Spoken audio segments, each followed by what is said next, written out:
আসসালামাইকুম বন্ধুরা, আজকে সারাদিন কাজ করলাম, খেতে পানি দিতেছি। ধান থুর হয়ে গেছে তো বেরিয়ে পড়তেছে, বৃষ্টি নাই, এই জন্য খেতে আজকে মেশিন লাগাইয়া পানি দিতেছি খেতে। আজকে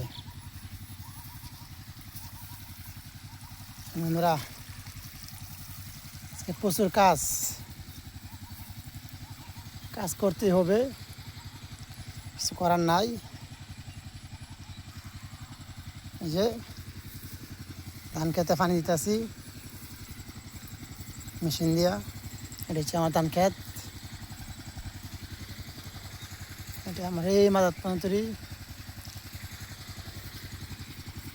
এটা ভরাইছি, এখন এই পাশেটা দিতেছি।